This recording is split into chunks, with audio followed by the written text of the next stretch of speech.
পড়ে যাবেন আসতে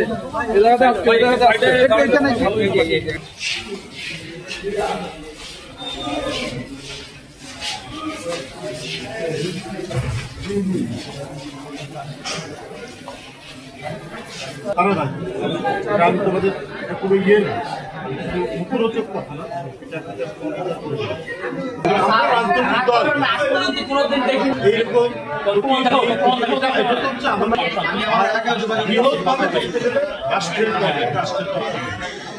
বারবার জোরালো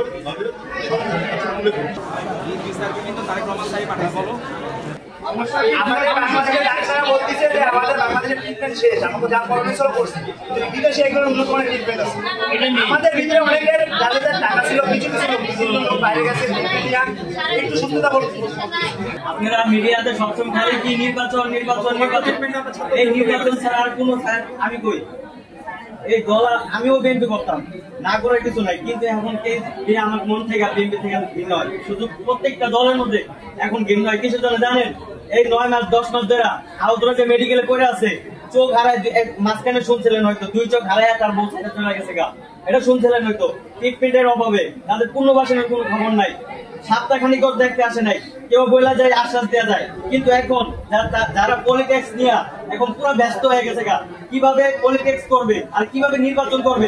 আমাদের যদি মহিলাও যায় তাও মানে কোনো দলে মনে হয় না যে দেখতে হবে কোনো জীবন। আজকে যে আসলেন যদি মহিলা যাইতো তখন কি আসতেন? তখনও ঠিকই আসতেন, কিন্তু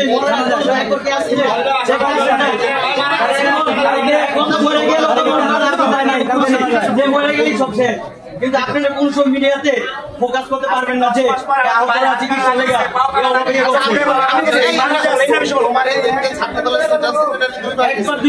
ওনাকে দেখছেন না কেন? আপনার যে কথা বলে একজনের কথা বলে তারই আপনি আপনাদের প্রতি দাবি থাকবে, আপনারা সবাই আমাদেরকে নিয়ে এখন সময় আছে। নাসির ভাই গেছিল, ভাই যা বলছিল কি জানেন? যে বলছিল তোমার যা দায়িত্ব আছে, তোমাদের যা বসে গেছে। সম্মানিত ভারপ্রাপ্ত চেয়ারম্যান, চিকিৎসা বঞ্চিত ছাত্র নেতা ছাত্র এরা অনেকদিন ধরে এখানে থাকছেন। প্রায় 10 মাস জুলাই আগস্ট আন্দোলনে এরা আহত হয়েছেন গুরুতর। তারা চিকিৎসা বঞ্চিত হয়ে আত্মহননের পর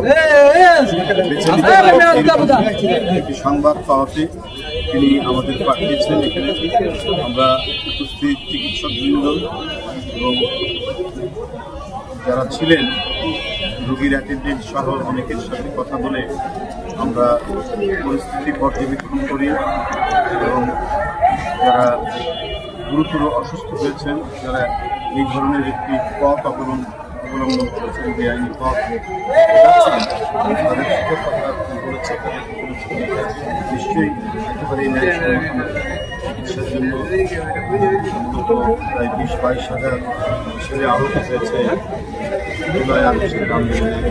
এটার মূল দায়িত্ব মূলত হচ্ছে রাষ্ট্রের। সরকার এ বিষয়ে তাদের পুরো দায়িত্ব পালন করা উচিত, তারা পালন করবেন। আমরা রাজনৈতিক দল হিসেবে আমাদের যতটুকু সামর্থ্য সেই অনুযায়ী আমরা বারবার এসেছি। আমাদের বিএনপির অন্যান্য নেতৃবৃন্দ এসেছেন, তারাও দেখার চেষ্টা করছেন। আমরা তাদের সাথে কথা বলে তাদের ক্ষুব্ধতা, তাদের ক্ষোভ আমরা যেটা পেয়েছি সেটাও অন্যায় না, সেটাও যুক্তিসঙ্গত যে বিনা চিকিৎসায় তারা অনেকেই কাতরাচ্ছেন, অনেকেই বেদনার্থ অবস্থায় পড়ে আছেন।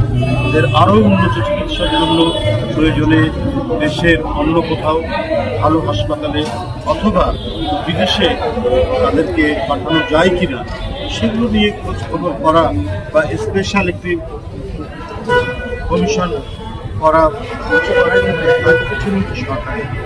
কিন্তু সেই দিক থেকে জিনিসটি হলে পরে তাহলে এই পরিস্থিতি হতো না।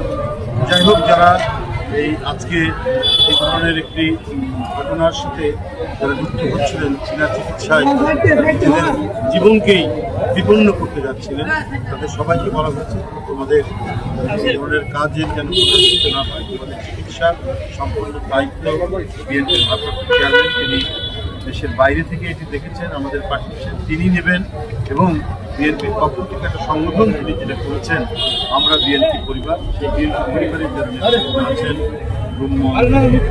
তারা এসে তাদের সম্পূর্ণ চিকিৎসা করেন। আর আপনাদের মাধ্যমে আমি আবারও অন্তর্বর্তী সরকারের কাছে জোরালো আহ্বান জানাই, আপনার দ্রুত এই চিকিৎসা বঞ্চিত ছেলেরা যারা তাদের যথেষ্ট চিকিৎসা পাচ্ছেন না, যারা ক্ষুব্ধ, যাদের পরিবার আজকে 10 মাস ধরে তাদের পাশে দাঁড়িয়ে আছে, বসে আছে, কিছুই করতে পারছেন না, অসহায়ের মতো, কারো চোখ চলে গেছে, কেউ ঠিক মতো দাঁড়াতে পারছেন না, বসতে পারছেন না, এদের যাতে উন্নত চিকিৎসা হয়, তারা যাতে একটা ভালো পরিবেশের মধ্যে ভালো চিকিৎসা পায়, সেই ব্যবস্থাটি রাষ্ট্রের দায়িত্ব এবং রাষ্ট্রের দায়িত্ববান সরকার যে রাষ্ট্র পরিচালনা করে, সরকার অতি দ্রুত এই ব্যবস্থাটি গ্রহণ করবে, যাতে আমাদেরকে আর অন্য কোনো খারাপ ধরনের কথা যেন শুনতে না হয়। এটাই হচ্ছে আমাদের সরকারের কাছে।